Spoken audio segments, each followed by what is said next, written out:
Good evening and welcome to the 23rd annual MahtoREADi One Book, One Community event. Thanks so much for coming. We're excited to have this many people here. My name is Connie Kornstrom. I'm a member of the organizing committee for MahtoREADi. I'm one of like 10 people, not that significant. Everyone has a role, but we're really excited to have you here. The One Book, One Community concept came in 1998 in the Seattle Public Library system.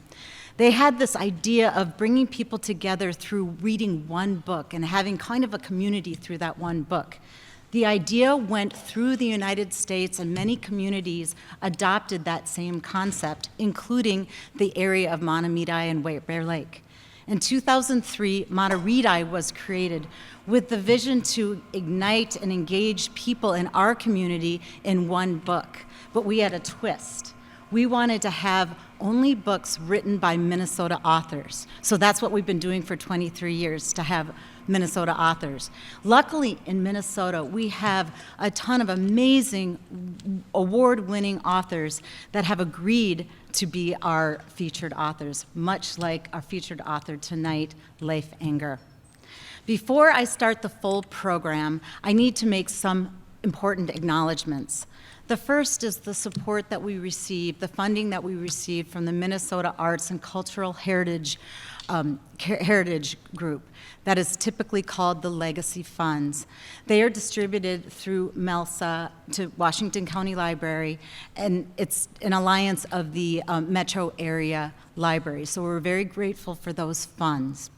The second acknowledgement is the school district's land acknowledgement statement. So I'm going to read it. Mahtomedi Public Schools acknowledges that we gather on the traditional land of indigenous peoples, predominantly the Dakota and Ojibwe, past and present. Mahtomedi comes from the Dakota word for bear, Mahto. We honor and respect the history of this land that was taken and that we currently reside on. And we continuously seek opportunities to recognize the hardships the indigenous people who lived on the land endured. Mahtomedi Public Schools is committed to educating ourselves and the community about Native American peoples and these lands, and continuing to strengthen our relationships with all indigenous communities. Thank you. Yeah. So on with the program. This year's MahtoREADi featured book is I Cheerfully Refuse, written by the esteemed Leif Enger. Leif is a bona fide Minnesotan. He grew up in Osakis, Minnesota, and he was a reporter for the Minnesota Public Radio, NPR. He now lives in Duluth with his wife, Robin. While still working as a reporter, he wrote his debut and brilliant novel, Peace Like a River. It was published in 2001. I'm sure all of you, if not all of you, have read it. Peace Like a River won the Book Sense Award for Fiction and was named one of the year's best books by Time Magazine and Los Angeles Times. He followed up with a second novel, So Brave, Young and Handsome, and that was a Midwest Booksellers Honor Book and won the High Plains Book Award for Fiction. His third novel, Virgil Wander, was longlisted for the Carnegie Medal for Excellence in Fiction and was named a Best Book of the Year by Amazon, Library Journal, Bookpage, and the Chicago Public Library. Leif's most recent novel, and the one he'll be discussing this evening, again, I Cheerfully Refuse, was published in 2024. It has received a wide critical acclaim, including the 2024 Editor's Choice Prize for Fiction by Indie's Book of the Year Awards, a 2025-26 National Endowment for Arts Big Read title, and longlisted for the 2025 Joyce Carol Oates Prize for Fiction. So as you can see, Leif is kind of a big deal. And we're so lucky that he's here tonight. But you know what? He doesn't act like a big deal at all. He's just genuine. So I Cheerfully Refuse is set in a not too distant America. It's the story of Rainey, a bereaved and pursued musician embarking under sail on a sentient Lake Superior in search of his departed, deeply beloved, book-selling wife, Lark. Amid the challenges of life on the sea, Rainey is buoyed by the physical beauty, surprising humor, generous strangers, and an unexpected companion in a young girl who comes aboard. Rainey's private quest for the love of his life grows into something wider and wilder, sweeping up friends and foes alike in his strengthening wake. We are truly honored to have the author Leif Enger with us tonight. Please join me in giving a warm welcome to Leif.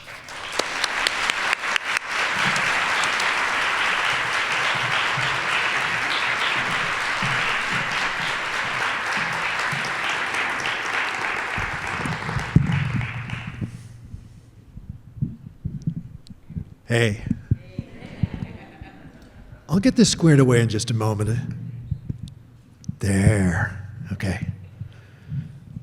Thank you all for coming out. Thanks, Connie, for that great introduction. Thanks, Lisa, for, the backstage cheese. I would just say, if you're going to skip a meal and drive somewhere, you want some of those little Baby Bell cheese rounds. It's a privilege to be here, and it's a real delight. And by the way, this program, MahtoREADi, has really built a track record. I was cruising through the list of authors who have been here before. Great company to be in. Terrific lineup. Peter Guy, Marcy Rendon, who I finally met last week up in Grand Marais, and Kruger and Eskins, and Gary Paulson, and Sarah Stonich, and so many others, Kate DiCamillo. I'm very honored to be part of it, so thank you for the invitation. Here's my favorite thing about it, my favorite thing about any event that is built around stories or music or art or craft of any kind. We are living now through a complicated moment. There's so much kind of rage and rhetoric and punditry and certitude that it feels like the cultural bloodstream is moving through hardened arteries, and everybody's kind of waiting for the stroke. It's like when's the big one gonna take us out? And maybe that can be prevented.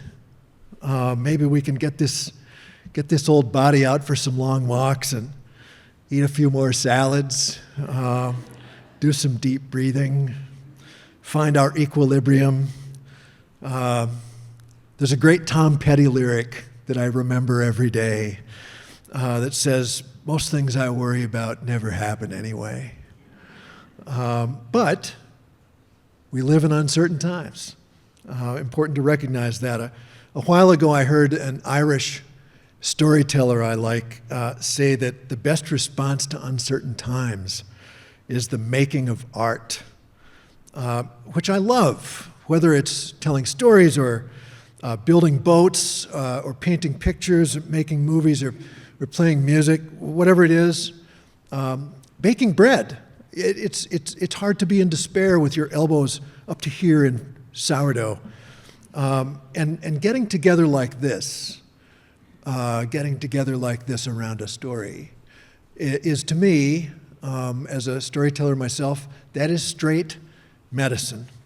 So not just escapism, although I think stories can be escapism, and there's a case to be made for that. But I don't feel like this business is just about looking away. Gathering around something creative and joyful like a story or a song seems to me like a direct response to uncertainty. You can't solve uncertainty. You can't issue it a mandate. You can't tell it to go away. What this sort of thing does is it just says, hey, life is mysterious. It's a mystery. Why don't you come in and take off your coat? I've built a fire. Let me pour you a drink. Let's tell some stories. I've been on the road quite a bit lately, meeting people who read like there's simply no tomorrow. And I think that might be the best way to ensure that there is a tomorrow. Charles Bukowski said that Ernest Hemingway wrote like a man who didn't have time to lie. Such a great way to say it. But now I keep running into readers who have some of that. Guy in a bookstore told me, I got no time now for anything but beauty, which I thought was a really interesting thing to say. He had a stack of books in his arms. He was heading for the checkout. He had, I think, Mary Oliver in there. He had Jim Harrison. He had Patti Smith, a memoir by Patti Smith. He had, I think, a collection of poetry by Seamus Heaney. But he was quoting John Keats, who said, "Truth is beauty, beauty truth. That is all we know on earth and all we need to know." I think I said that wrong, but you get the idea. And what happens when you encounter readers like that, I don't know about you, for me, it feels like the sky gets brighter, like the sky brightens, and my lungs get bigger. It gives me hope. And I also start to realize how many of us are already friends. We didn't even know it. We're already friends.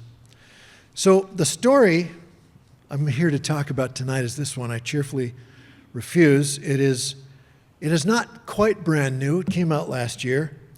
But it's dystopian, so it feels super current.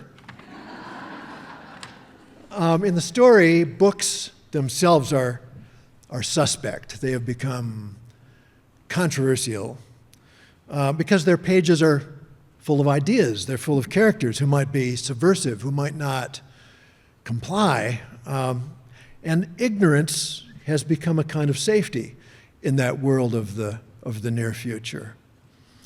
Books are dangerous, which they've always been. They always will be. If books are dangerous, they're doing their job. This is what they're here for.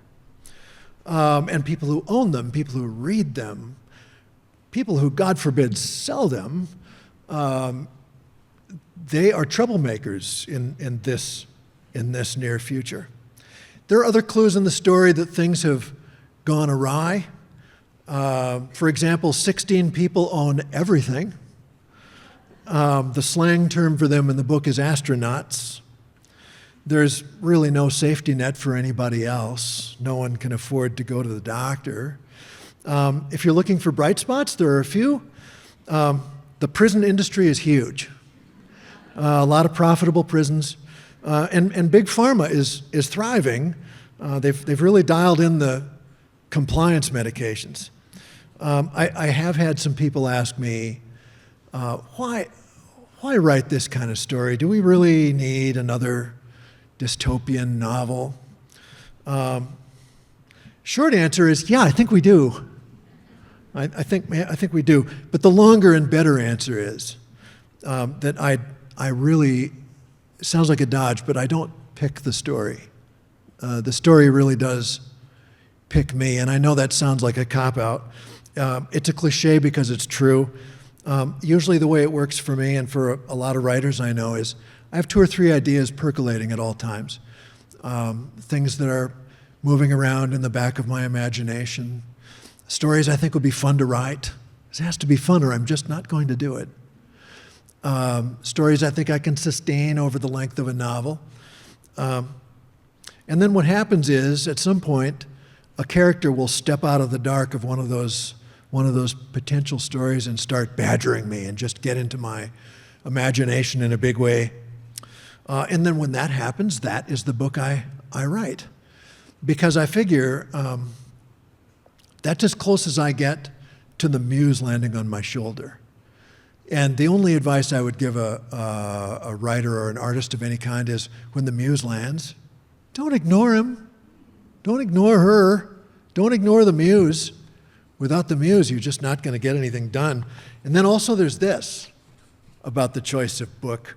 Most of the stories that get into your head and stay there, the really great novels, the Dickensian books, the great mythologies, they don't take place during times of overwhelming peace and prosperity. The great stories happen, I think, in times of war and the aftermath of war, in times of economic ruin, religious confusion, social engineering run amok. Dickens didn't write, "It was the best of times," and then stop. So I thought about this book for a couple of years, leading up to 2020. And then this character showed up in my head and sort of wanted to talk, wanted to have a conversation, tell me his story. Right away, he said his name. It was Rainy. I loved that. There's a lot to be said for names that are weather patterns, I think. He was a bass player working in bar bands in Duluth, and he was a house painter. And I liked his voice. I liked his voice. He was upbeat the way a lot of musicians are upbeat. He was talkative. He was kind of wide-eyed. He had some naivete. Naivete is really available to me as the youngest of 4 kids in a Midwestern household. It's kind of my native tongue. And then he was also in love.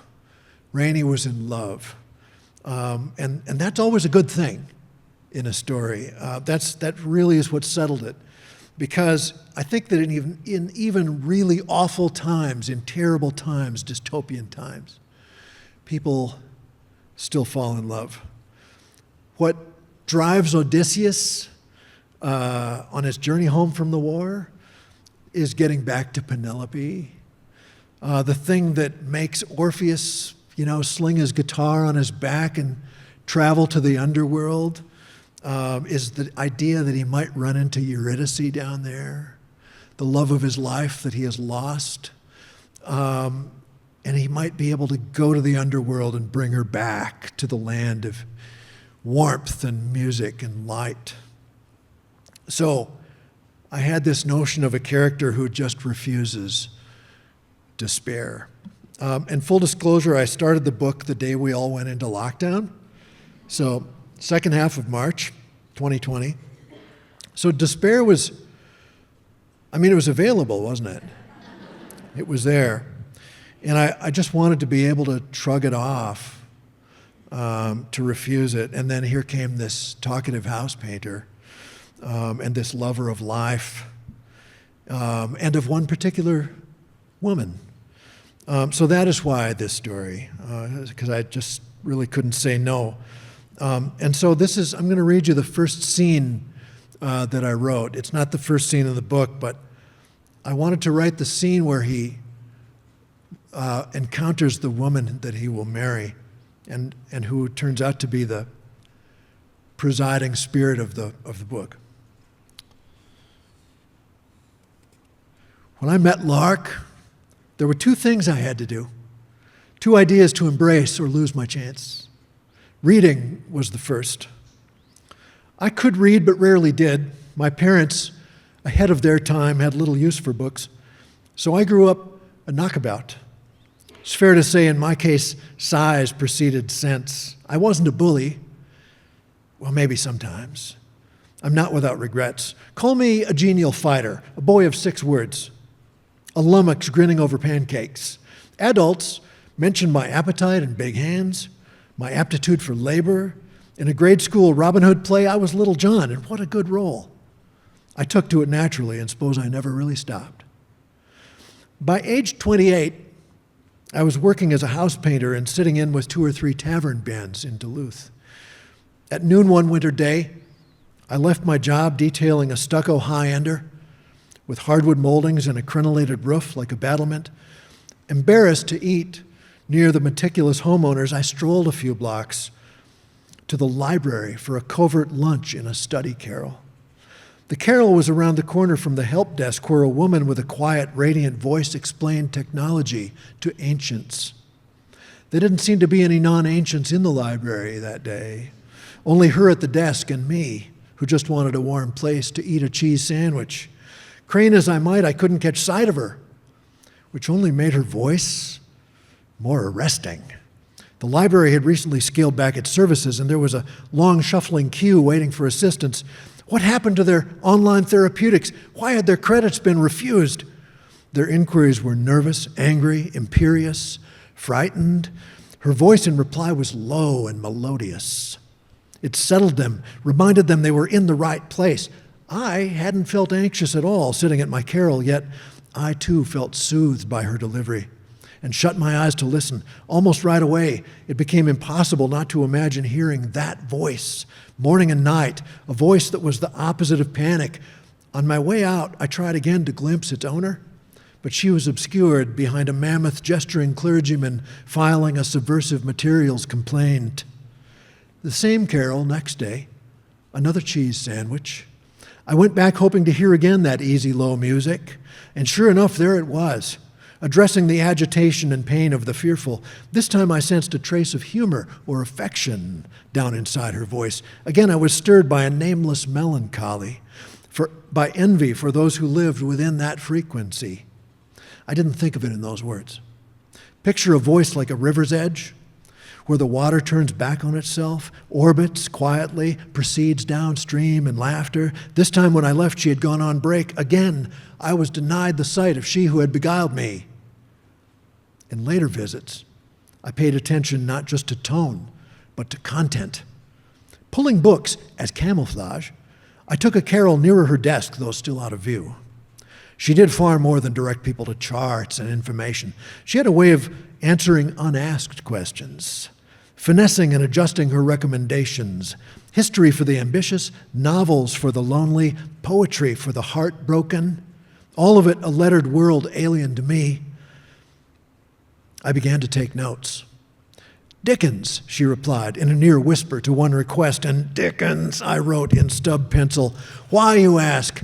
How would I know? When a flame is lit, move toward it. Titles, authors, barely floated notions, whatever she said, that's what I scribbled. I didn't yet know the word oracle, but she had that smoky appeal. There seemed no person she couldn't understand, no question too dead to resurrect. She told a bored girl about a 16th century poet whose goal was to read everything ever written. Think about that. The girl did not believe her, but I did. Apparently this poet went blind in the attempt. Luminous is another word I did not know. This scene was incredibly fun to write, not only because it posed the challenge of writing about a man falling in love with a woman before he had ever seen her face, which had a special luminosity and joy for me, falling in love with her because of the kindness in her voice and the whimsy and the affection inside of her voice. Also, it was a chance to write about a guy falling in love with two things at once. He falls in love first with Lark, the librarian, and then, because he is simply, he's in need of something that he can approach her with, he knows that he's not going to be that interesting to her unless he has something to say. And so he starts to take the notes and check out the books that he hears her recommend to other people, and he checks them out and he reads them. And he does this until he works up the nerve to approach her. So he's falling in love with two things at once. He falls in love with Lark, and he falls in love with the written word. Falls in love with literature, falls in love with stories, begins to neglect his work. He can't work well while he's reading, so he just works badly. And it was so much fun. Here's another little hint if you want to write something. Write about somebody who is so interested in something that you get more interested in it yourself. Stevenson said the world is so full of a number of things. I'm sure we should all be as happy as kings. There's a lot to that. The world opens to him twice at the same time. Can a person be that lucky? I think they can. I also found writing this that even though his world was kind of badly screwed up, that I enjoyed being in it. I liked being in it. even though there was a sense of constant threat, even though it was easy for anybody in his world to lose everything overnight as he learns, it was also a real relief for me to spend time there with its crazy storms and its casual violence and its loss of foundational civilization, which seems kind of crazy. But as I was thinking about this, and the fact that I was getting more joy out of this process than I ever had from a book before, I think it had to do with this. A lot of the artifice in our current world is stripped away by the time Rainey tells his story. So right now we live in a time when you can basically buy a cheap counterfeit of anything you want. You can go to your laptop and say, make me a movie in which I'm the king of the world and I run everything. And it will do so. It will do so in 5 seconds. It'll give you that movie. I read a story in the Times a week or two ago about some people who had fallen in love with their ChatGPT companions. I don't know what to say about that. I have no idea what to say about that. But in Rainey's world, people, out of necessity, live on the surface of the earth. They live close to the ground. They depend on the sky and the weather and the corn and beans and the animals the way our ancestors did not that many generations ago. And I found that wildly comforting and like a major silver lining to all the terrible stuff that was happening. And then later in the book, and I won't give something away here in case you haven't read it, but Rainey finds himself responsible for the care of a 9-year-old girl who joins him on his travels. And Sol, her name is Sol, she's 9, she's smart, she is completely uneducated. And so Rainey very gently attempts to introduce her to the thing that changed his life so completely years before. So I'm going to do another short reading in which he introduces her to the alphabet. I said, Sol, do you know the letters? She shook her head no. It was a clear night, and dew had begun to form on the decking. I reached out and wrote with a fingertip in the moisture, tracing out the letters S-O-L. See, that's your name, I said. She frowned and squirmed and said to do it again. I wrote her name again below the first, with more intention, even a little elegance, and dew gathered at the edges of the letters. She looked at me as though I had performed something either godlike or unspeakably wicked. Okay, listen, hang on, I said, and I went below and found an old tool apron that was still rolled up in a storage nook above the folding table. Inside the apron's pocket was a carpenter's pencil, the kind you sharpen with a knife. I grabbed it, and also the Field Guide to Animal Tracks by Olaus Muri, and returned to the cockpit. Look here, I said, flipping to the back of the field guide where there were a few blank pages. I rubbed the tip of the carpenter's pencil with my fingertips so a little graphite came off, and then flattened the open book against my knee and wrote Sol at the top of a page. C, S like a winding stream, O like somebody's head, L is just a straight line north to south. There it is, Sol. What a good name you have. Now you try. I held out the pencil, but she shrank away as if I had offered her a snake. She said, you do it some more. So I wrote a few words deliberately, boat, bird, rainy, and so on, saying the letters aloud as they appeared. Still, she wouldn't take the pencil. At one point, she touched it only to yank her hand away. It was plain she felt some shifty wizardry was at work. Her face turned small and distant, and she said, it isn't for me. Well, I wasn't going to be weird about it. I just thought she would be interested, someone who sparked and flared the way she did. It's okay, I closed the book. It had a faded paper jacket with a deer looking over its shoulder at the reader. Something about the deer caught me. Maybe its curious expression. I said, this was written by a man named Olaus, see? I pointed out the author's name. Before it could be a book, Olaus had to write down all these words. Probably used a pencil, like this one. Wrote one word at a time about the tracks of raccoons and bears and wolves and big cats. He even wrote about the tracks a maple leaf makes when it blows across the fresh snow. And now this book, I tapped its cover, is Olaus's track. Because of it, we know this guy Olaus was here before us. And he loved animals and knew all about them. And maple leaves, she said. Right. She was quiet. Words are one way we leave tracks in the world, Soul. Maybe one day you will write a book like Olaus did, and people will read it like I've been reading to you, and they will know you were here and a little bit about what you were like. Soul's face remained far away. Her cheeks were white and hollow, but her eyes shone a bit, I was fairly sure. So this is The Field Guide to Animal Tracks by Olaus Muri. And this is going to seem like a detour, but I promise it isn't. When I was 12, my brother Lee gave me this book.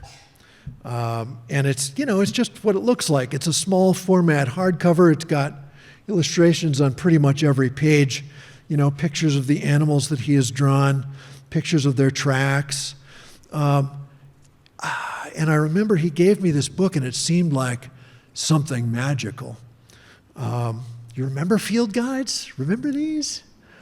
The whole idea is that if you're out walking in the field or in the woods or beside the lake, wherever, and you run across a track and you don't know what made it, you can look in your field guide, which is small enough to fit in the pocket of your coat.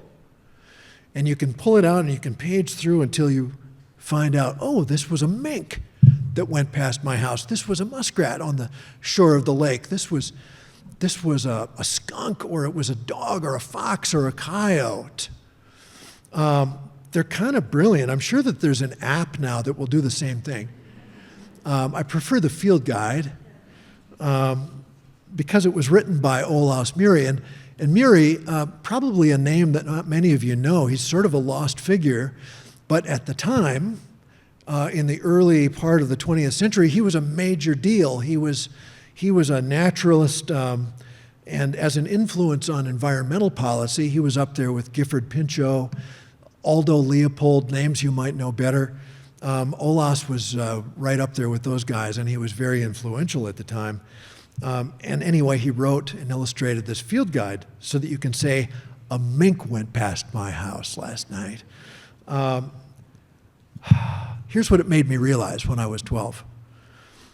And the reason I still have this book, and it has lived through every move that Robin and I have made through the years. It made me realize that even though some tracks are exciting and some are a little, some of them are your neighbor's cat. But all of them are an invitation. A track is an invitation. If you're out walking and you see a track, it's an invitation to a story. Most of us turn down the invitation most of the time. Me too. Because we've got somewhere to be, we've got to go to work, we've got to get to class, we have to get home in time to get supper started, whatever it is. But you can also accept the invitation if you've got time, and sometimes you do. Sometimes you have time to say, I'm curious about this. If this is a mink track, maybe I will follow it and see where the mink has gone. This is a very exciting decision to make. Not because you're going to see the mink, you're not going to see the mink. Wild animals don't want to be seen, and most of the time they're really good at not being seen. Also, by the time you see the track, it's probably several hours old. The animal is way out in front of you. You're not going to see it. But here's what you will see. You will see the same landscape that creature saw. You'll understand maybe what drew him in this direction or that. You can get down on your knees, or if you want to, and get really close to his point of view. You can start to imagine the daily life and routine of a fellow citizen that isn't yourself. And it's more fun than you might imagine. Years ago, I read a quote from E.B. White, who wrote Charlotte's Web, and he said, "Whenever I get tired of myself and tired of the way I view the world, I try to imagine the world the way it looks to a spider in the corner of my office." And of course, he wrote Charlotte's Web because he had the capability of just putting himself in the mind of some other creature. Kind of a beautiful thing to be able to do. Now, Robin and I live in Duluth, near the university, residential street. And Duluth is, there's a lot of animals in Duluth. We get bears in the alley. We get more deer in Duluth than we used to get on the farm. There are always tracks of the neighbors' cats. And there are a lot of ravens, including one with a voice that sounds just like an old writer I used to know and admire. But years ago, we lived on a farm 90 miles west of Duluth. And one day there was a set of tracks in the woods behind the house that I could not identify. They looked a little like dog tracks, but also a little like the cat tracks, a really large cat. I couldn't identify them. They looked like they might indicate slightly webbed feet, but I couldn't really tell. So I went back to the house and I got the field guide. And I identified that they were the tracks of a river otter. An otter was going through the woods between one lake and another lake that we sort of lived in between. Little Pete Lake and Cedar Lake in Aiken County. What do we know about otters? If you are a biologist like Olaus Muri, you know that they range over much of North America. You know that they belong to the Mustelidae family, along with weasels and mink and the fabled wolverine. But I am not a biologist. I'm a guy who reads entirely for pleasure. So for me, what I know about otters comes almost 100% from the wind in the willows. Do you remember Otter in that story? Otter, he's a side character, right? Otter is, he's always sort of showing up out of the water and making some jokes, and then he's gone before you know it. And in a way, he's the best character because he's not, solid and immovable like the badger. He's not hapless like Mole. And he's not as ridiculous as Toad. And he's probably also not quite as great a friend as Ratty, right? The water rat. But if you're looking for someone who's just going to be fun to be around, who do you want to bump into? You want to bump into the otter, right? Otter is your guy. Otter's the one who shows up and he's got a great story to tell, or he's got an adventure that he wants to take you on. He's going to make you laugh and then he's going to vanish, leaving you wanting more. Otter is 40 to 45% more fun than any of us. Otter's your guy. So here is what is cool about an excellent field guide. So Olaus Muri gives us these drawings of otters' paw marks, which, I'm not going to show them because this is very small. You won't see them from here. But then he also writes down this very tactile memory of these otters that he saw while he was out in the field looking for whatever he could find. So Olaus writes this. First, he shows you the tracks. He says, "One wintry day in southern Hudson Bay, I was snowshoeing up a small stream when I spot a movement on the snowy stream bank up ahead. I realized it was an otter, and the next moment it slid down the bank. Another one appeared, clambered up the bank, and slid down. A third appeared from a hole in the ice, and for several minutes I watched these frolicsome animals climbing, sliding, climbing, sliding over and over again until they all disappeared under the ice. Their playtime was over, and they went on their way beneath the ice as they so often do." Well, I got to say that to judge from the tracks, because these were interesting tracks, they climbed little hills, and then the paws would pull in, and it would just become like a toboggan track as they slid down. I had never seen anything like it. I would not have guessed what that was except for Olaus Miri. Olaus told me what that was, and Kenneth Graham, who wrote The Wind in the Willows, got the personality exactly right. Because these tracks went all over the place. If you drew a straight line between where I picked them up and the lake where they ended up, it would be half a mile. But I bet I went 3.5 or 4 miles following those tracks just all over the place, because I wanted to see what he thought of the world. I wanted to see that. And that's a cool thing, and it's always available. All you have to do is look down and find some tracks and follow them. Eventually, that otter made his way down to Cedar Lake, and he vanished down a hole in the ice, just like in the field guide. I'm sure if you looked at a map, it was half a mile. I'm sure if you followed the tracks the way I did, 3.5 or 4 miles. It was an interesting day, and I was exhausted when I got home, and I was laughing for happiness. A great day, even though I never saw the animal. Just picturing what he did. Mary Oliver, the terrific poet, used to write about paying the attention that becomes devotion. And to some tiny little degree, I get what she means. I don't think she was talking about being, a scholar or a fanatic or obsessive or monastic. And that's fine if you have that personality. That's great. Maybe you're already Thomas Merton, I don't know, or the dude, kind of abiding, But I think for most of us, we normal people, she just means noticing things. She's talking about noticing. Letting yourself once in a while give your day over to the natural curiosity that you already carry around. And this actually does connect. It connects to my book, and also to every other book that you've had in this long and beautiful series. Because I think that in some ways, books are like our paw prints that we leave behind us.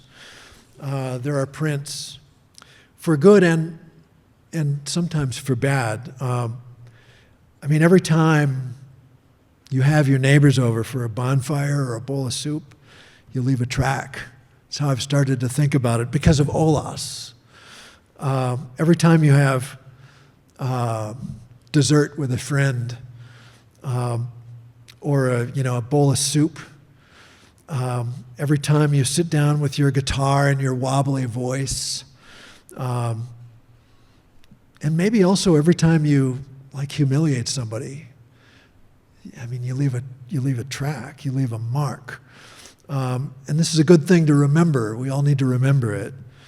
Every time you get a chance to be cruel or to support cruelty, but you cheerfully refuse, you leave a track then too. And when you pick up a story to read, brand new stories or old stories, Beowulf or Gilgamesh, you're following a trail left by somebody else. You're experiencing this world from a different point of view. You're investing in understanding. Even if it feels like you're just being entertained, you're investing in understanding the world from a wider viewpoint. You're building empathy, which, if it needs to be said, that's a good thing. That's a good thing. Stories broaden your world. They surprise you with the intelligence that arrives in the night and often saves the day. And they do all this because their business is beauty, which is the same thing as truth, like Keats said. So I want to thank you all for coming out. Just to hear a man say a bunch of things you already knew. It was good of you. I heard a guy give this sort of benediction, and I'm just going to change it a little bit for my purposes, but I like to say it. May your tongue be graceful and your arm be strong. May music find its home inside your chest. May you sail north, and may stories land like snowflakes on your decks. Thanks. I will open this up, and I think we have some time.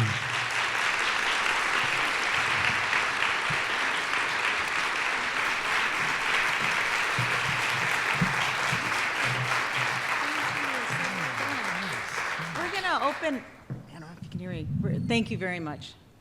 We're going to open up for questions, and we have 2 microphones in the room. Dan and Amanda are going to be circulating, but I'll start with a question I have. You actually answered my question that I wrote, but I have a follow-up. Okay. I have a follow-up. All the books that Rainey read based on Lark's notes and comments, where did you get that list? Was that list important, the books that he was reading? Are you talking about the books that Rainey has on the boat? No, the ones that at the very first scene when he's starting to listen to the books that Lark is recommending, and he starts reading those books. Where did you get that? I mean, why those books? Oh, I just found them terribly compelling. Those are stories that I loved and read and reread, and you develop a soft spot for certain kinds of narratives, and I think Rainey fell hard into the big stories, the mythologies. Very familiar stories that we all know. Sort of our cultural heritage is these stories, and I think Rainey just found them irresistible. Like he couldn't look away. There's a certain kind of story. I remember reading *The Wind in the Willows* when I was a kid, and it was recommended to me by my 3rd grade teacher, Lorraine Johnson, and. Wow, I guess I was 8 years old. And I thought, well, *The Wind in the Willows*, that sounds, I don't know, that sounds it sounds a little soft. I mean, it sounded like maybe it was a girl's story. And I was 8 and I wanted to be, tough and never got good at that. But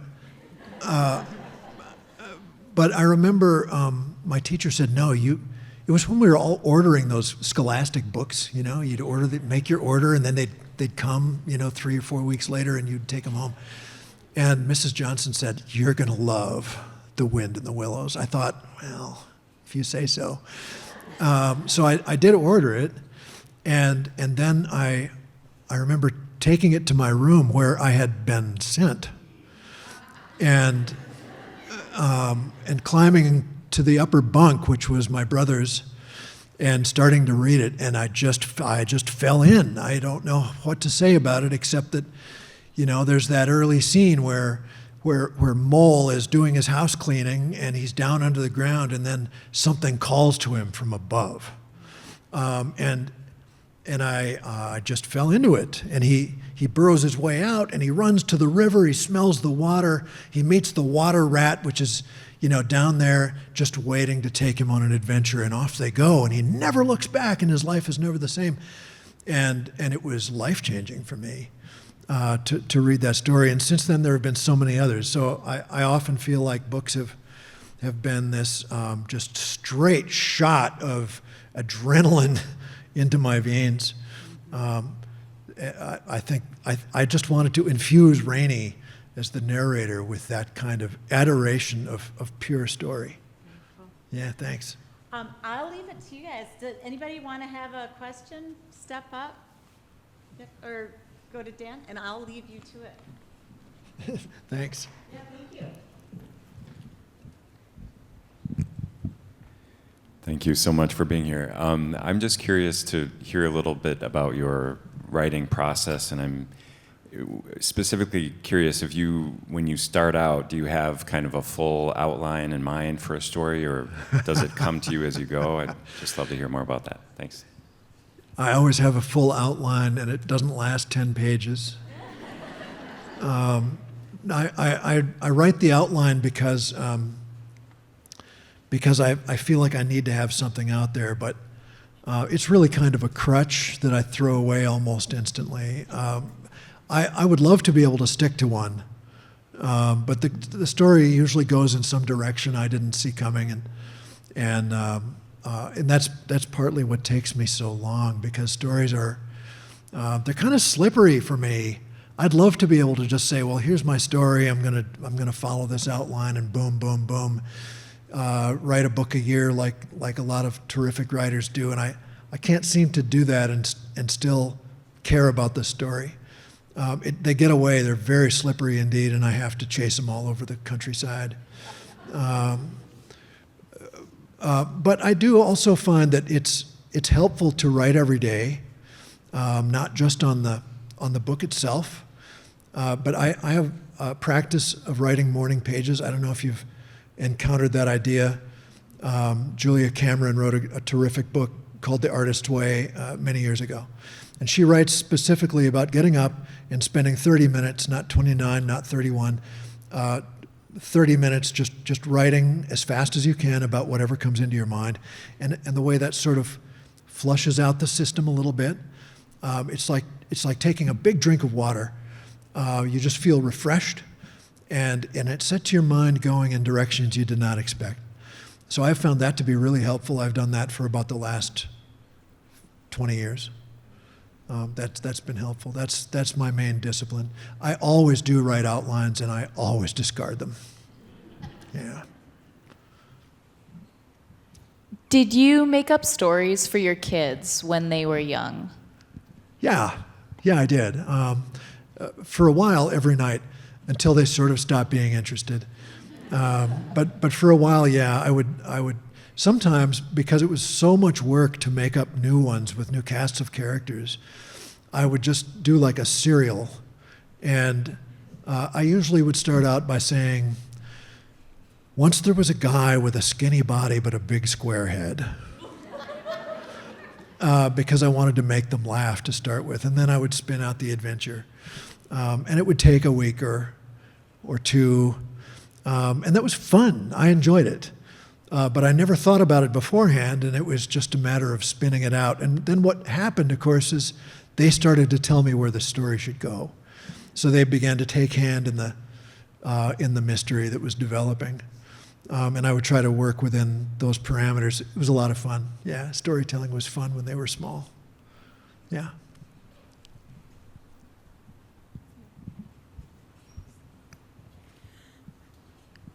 I just had a question about where Icebridge is. And there's places in the book that are real places, and there are places that aren't real places, at least not yet. And I was wondering if those places were places that sort of became, or if they're modeled after places that are real, mostly because we want to be able to sort of like trace the route that Rainey takes from Right. Icebridge. And we Yeah, can't start yeah. without knowing where Icebridge is. I guess, okay, I'm going to append it and ask one more thing. Why did Icebridge end up being the kind of community it was? And then other communities ended up like having so much sort of like more negativity and debauchery and Yeah. sort of falling prey to so much more. Well, that's such a good question, and thank you for asking it. In the first, there are a couple ways to talk about that. One is that I did not want to write, I didn't want to name any towns for real towns where genuinely dreadful things were happening, because I did not want to seem predictive, and I didn't want to disrespect the people who were living in towns where actually things are probably good. This was about a dysfunctional future, and so I wasn't going to single any place out and say, look out for these dirtbags in this town. I didn't want to do that. That seemed unwise. But there are places that are real. Duluth obviously is a real town and has a role to play in the story. There are others too. But you'll notice that in those stories, there's like kind of there's a shortage of meanness and dirtbags. Those tend to exist in the places I gave names to of my own devising. Icebridge just struck me as a good name for a totally fictional town up the North Shore, not too far from, let's say, Beaver Bay, in that neck of the woods. I love that part of the shore. I adore that part of the shore. Robin and I spend a lot of time up there. We live in Duluth, and we go up on the regular and visit our favorite spots. But I thought, in the future that sort of is shown in this story, a lot of communities have had to become quite self-sufficient. There's not a lot of support for towns at the end of the trail. And I think that seems not unlikely. This isn't like my set of predictions. It was just, I cast my mind forward, and some of the trends that have been current for the last decade or so have made me think this is the way it could go. And so given that, I thought that there were towns where genuinely wicked things would happen. I thought that there might be real rivalries between communities, like on either side of a waterway, sharing only a bridge between them. I saw that there was possible conflicts happening between communities, but then also places where the right spirit seems to preside, such as Jolie. There are places. I wanted the book to be balanced, and so after Rainey goes out on his the adventure he never wanted to have, and he's sailing north, and all kinds of terrible things have befallen him. He potters into Jolie, and his mast is leaning and his boat's in terrible shape. And that happens to be, and this is one of those things I couldn't plan, but he happens to land in a town where there's a lot of goodness, and people take care of each other. I mean, not entirely. I mean, there are terrible things there too. But it's, I think maybe I needed some hope at that juncture in the story, and Jolie just provided it, just came out with its hands full and offered him to me as the storyteller, and I just gratefully accepted. I didn't ever want to leave Jolie. It was tough to send him back out on the water after that. I absolutely forget where your question was taking me, but thank you for asking that. Yeah. Yes. I read your books out of order. I actually started with Cheerfully I Refuse. And I noticed a common theme, though, as I was going through the rest, that about 2/3 of the way through your books, I have it completely figured out how they're going to end. And I'm always way off the mark. Well, that's a relief. So this is not going to be a spoiler for Cheerfully I Refuse, because I already admitted that I was way wrong. But hear me out. And I want to know if this was one of your choose-your-own-adventure types of outline for when you were writing the story. All right, so the rich are called astronauts. They're called astronauts because they're often private, secluded, building getaway vehicles, spaceships. Right? This is in the future, so, right, it could happen. And the Tashi, is it Tashi comet? Yeah. Yes, the Tashi comet, unbeknownst to the general masses, is actually on a direct path to impact Earth and cause mass extinction.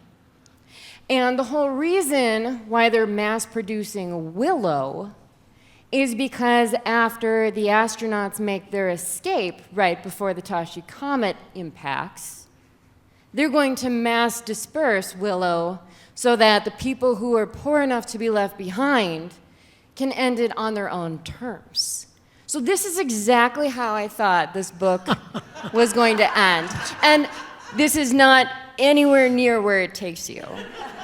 And I've noticed that a lot of your books that I think are going to end in some type of finality, there's a common thread where it ends in a continuation instead. Yeah. It's never just the story being snuffed out.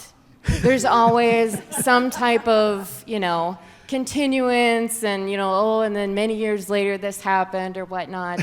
And I need to know how you decide to stop writing the story. How do you end it? How do you decide how to finish it? That's a really remarkable comment. That would have been good too. But that's way, way darker than I went. I saw the Tashi Comet as like a beacon of, look, people have this long history of, it's like, oh, there's a comet. It's the end of everything, it's the end. God is going to wipe us all out, and here comes the missile. And I really regret that. I really wish that people would look at, and I think most do, would look at things in space and say, oh my goodness, look at that. That's beautiful. It should make you dream, right? It should make you dream. Not necessarily of going to Mars. I mean, how about if we take care of it here? You right? I think the astronauts probably would love to go to, to get out and leave us all behind.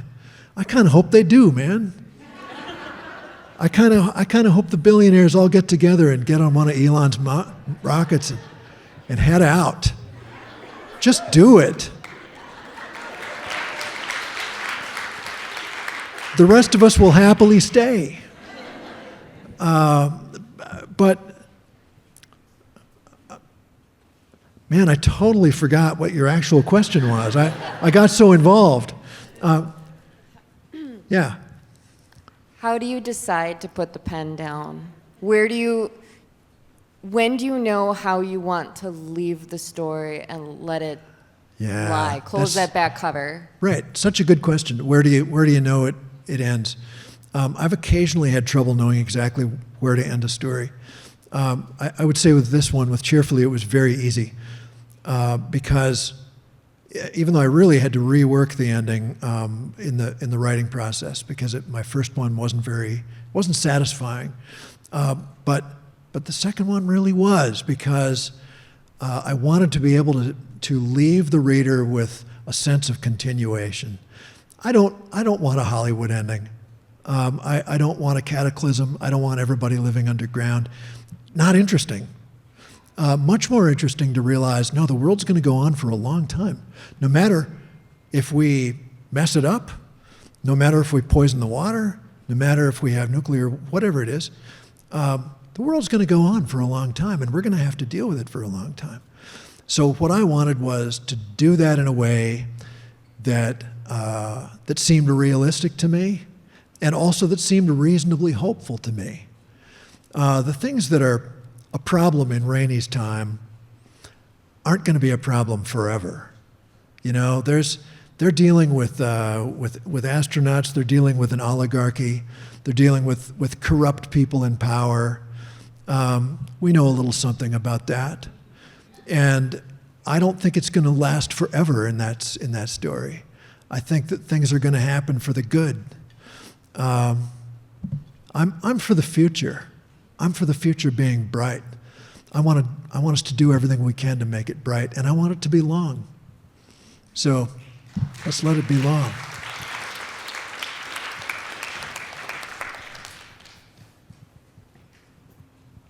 Thank you so much for being here.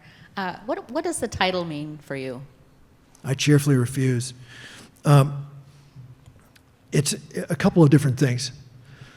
One is that I like the idea of a novel being set up as a refusal of the things that the writer doesn't like. So it's a little bit of a grouchy title, isn't it? It's like, no, keep that away from me. I don't want a future that is just run by technocrats and trillionaires. It doesn't sound good to me. I refuse.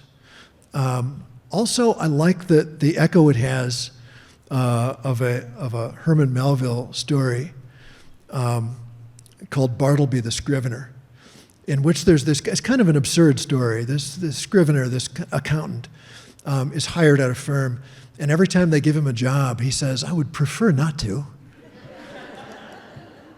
He's not rude about it, right? He's got a smile on his face. He's like, I would prefer not. And that's all Bartleby ever says. That's like his only line of dialogue. And he says it over and over and over. And it's a very funny story. and quite absurdist. And I wanted an echo of that. I wanted to echo Melville. I thought that was kind of a lovely idea.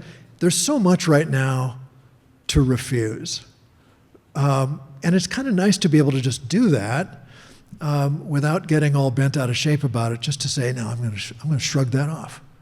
There's some things that are going wrong. Okay, I'm going to shrug that off. I'm going to go the other direction. I'm going to be contrary. That's a wonderful thing for a writer to be able to do, because, you've got your pages in front of you, and I don't think the book is a polemic exactly. I think the book is ultimately hopeful. I think it's ultimately cheerful, even though dreadful things happen throughout. Terrible things, the worst things I've ever written about happened in this book. And yet I could not feel down while I was working on it. I wrote the first draft in about 100 days at the beginning of the pandemic. We were all locked down. Nobody was calling.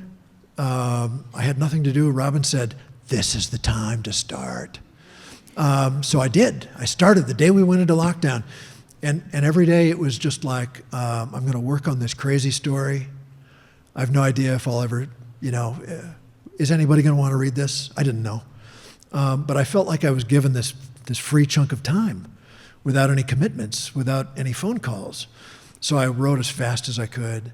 And then I took a long time doing the rewrite, because ultimately I'm a very slow writer. But it was wonderful, and I felt cheerful writing it. I felt quite upbeat writing it in our very quiet neighborhood in Duluth. Yeah, thanks for asking about that. Yes? I enjoyed that you included Lake Superior in this story. And as I was reading your description of Lake Superior, it seemed to me like it was a beautiful dance, or a gorgeous painting that I was looking at. How you described Lake Superior was just so artistic to me. You also called Lake Superior a her, and I'm wondering, where you got that description and why it was a her. Wow. Yeah, good question. Thanks for your compliments. I really appreciate that. The lake deserves all the beauty we can throw in her direction. So if I can write some good sentences about her, fantastic. I guess I think of her because that's the pronoun I have always heard assigned to, great natural wonders, especially water, Pacific Ocean. I think of it as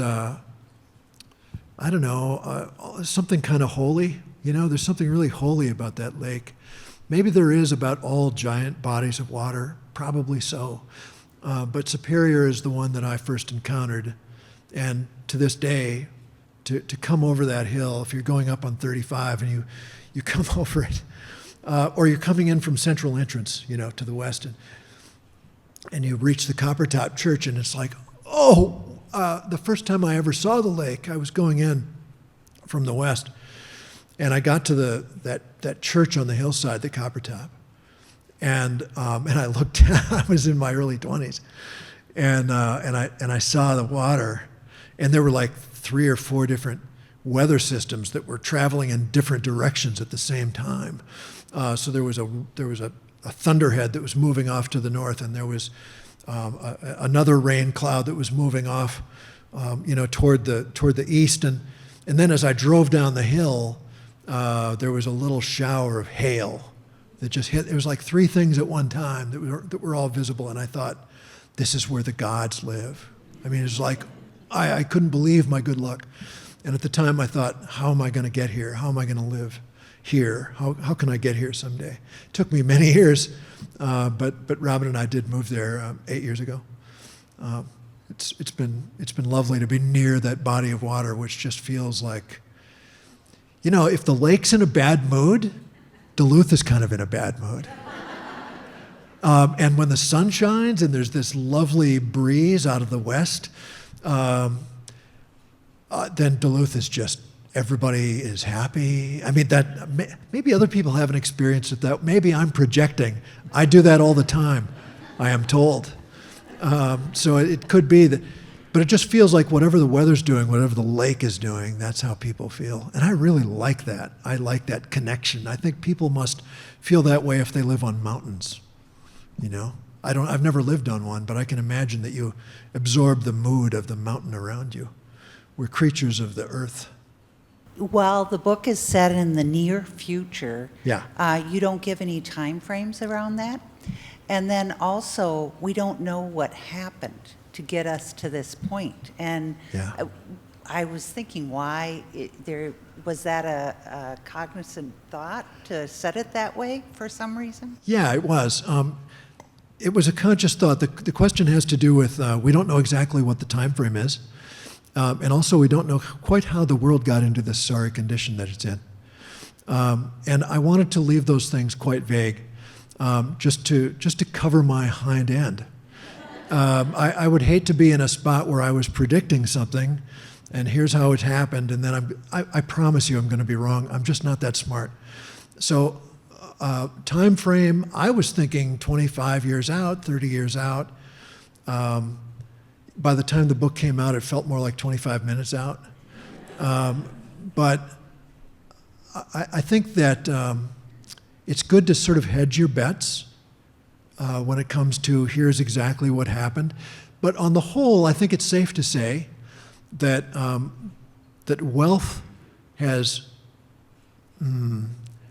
gone to the top 1% of the 1%. I think income inequality has reached a point where people just don't own stuff. And I think that there would be a lot of problems with that. I think that there have probably been wars in the intervening years over resources. If you live in flyover country, it is truly flyover country at this point. People barely know you're there. One thing I did not do, and somebody asked me this the other day, is why didn't you make it more of a surveillance state?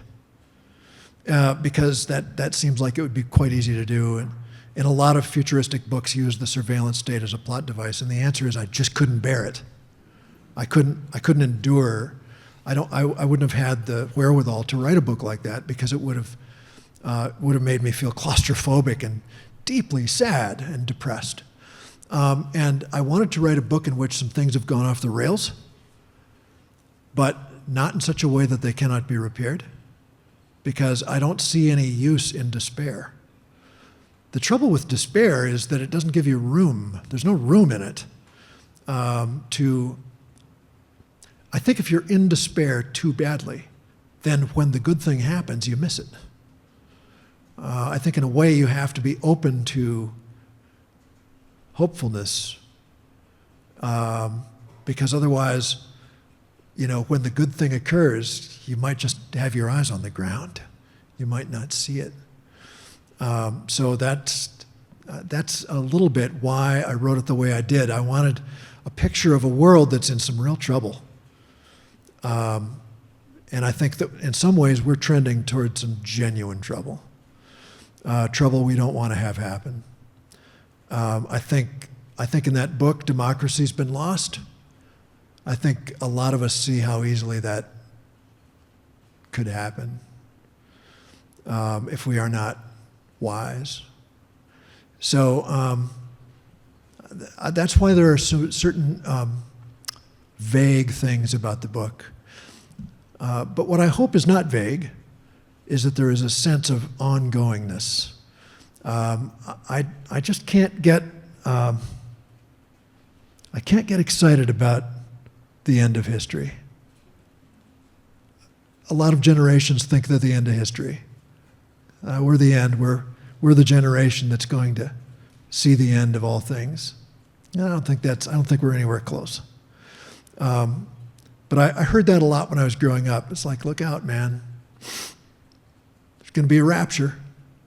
It's like, maybe not. I like the idea that maybe there's not. Not now, at least. Thank you for asking that question. So I really enjoyed some of the references you had in this book to some of your previous characters in old books, like Greenstone from Virgil Wanderer, and I think maybe Molly Thorne might be a grown-up pen name for Swede, possibly. But my question for you is, in a grudge match, who's to the death, who's coming out alive? Is it Jabe Waltzner, Adam Lear, or Warwick? Oh wow, that's such a great question. Yeah, you've really read the shelf. I would say my money would have to be on for really malevolent strongmen. Walter might be kind of hard to take. He might be hard to beat. I mean, he's just such a physical specimen as well. I quite love Warwick. I do love him as a villain. But let's face it, he's pretty stove up. No, thank you for asking about that. That's fun. Hi, thank you so much for your really thoughtful responses. My question is kind of following the question about the title of the book. Yeah. I was really struck by the choice to have a titular book within the book, and I was wondering if you could tell us about your process of like thinking through what the I Cheerfully Refuse in the book, like what that story was. Yeah. How much have you thought through that? Do you have a beginning, middle, of end of that? And if so, could we get a little sneak peek? Yeah, I Cheerfully Refuse, the book within the book. I've always kind of liked that device as a way of, shorthand for things in history or for a character. A story within a story is kind of fun to work with. In this case, it was especially useful because I wanted a sense of, I wanted to give credibility to this character, Molly Thorne. And somebody drew a parallel with an earlier character, Swedeland, from a different book. And yeah, that parallel is very carefully drawn.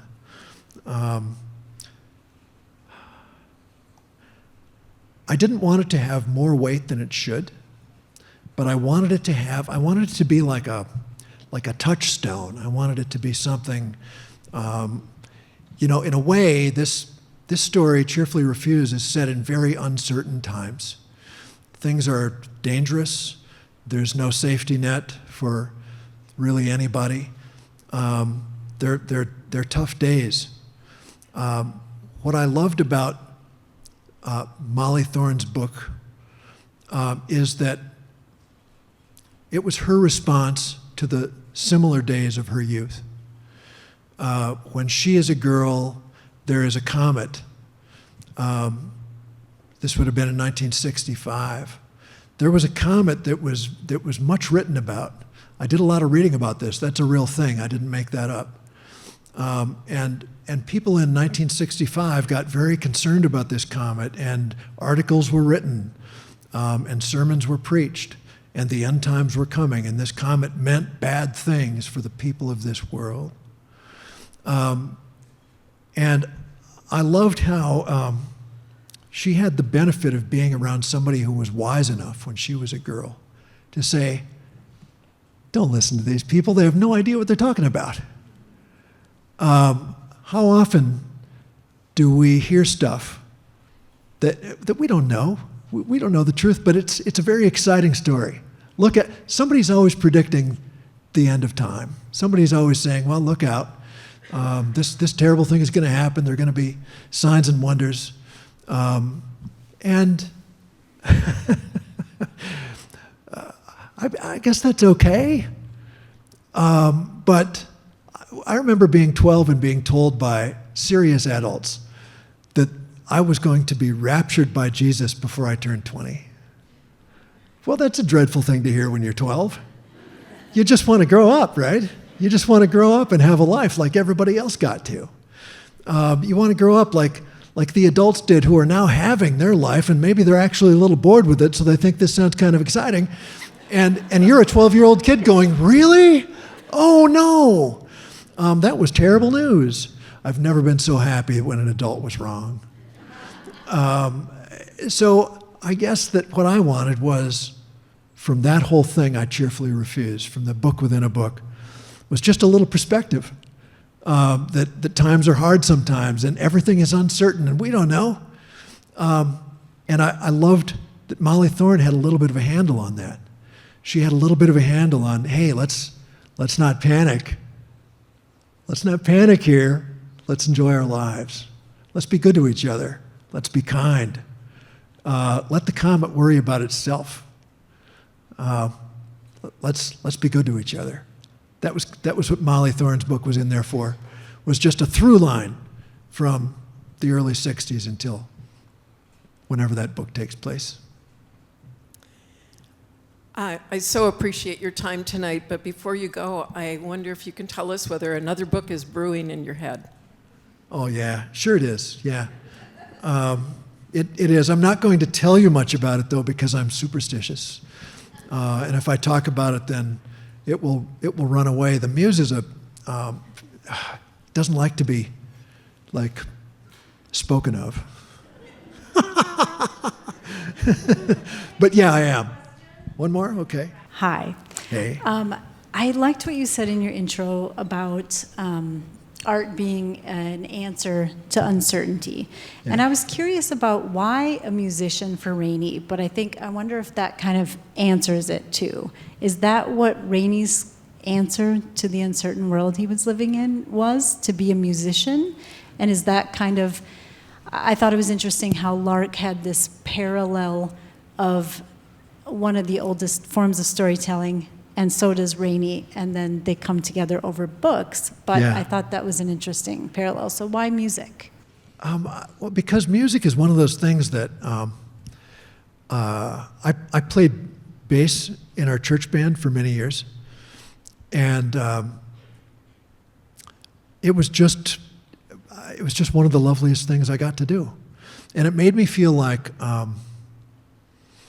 I don't know, I think what music does, whether you're playing it or whether you're listening to it, is it takes you out of the moment, it takes you out of the stressful moment that you're in, and lets you be someplace else. I think it is maybe more magical than any other art form in its ability to just lift you out of whatever is holding you down, whatever is weighing down your limbs. Man, if you listen to some of the music that you love, it takes you out of that. It takes you out of the doldrums. It lets the wind blow through your life in a way that is restorative, more than maybe any other art form, I think. So I wanted him to be a musician because he's been through a lot in his life. And I feel like if you're a musician, then you have at your disposal the means to lift yourself up and other people around you. Yeah. Thanks for asking that. Thank you, everybody.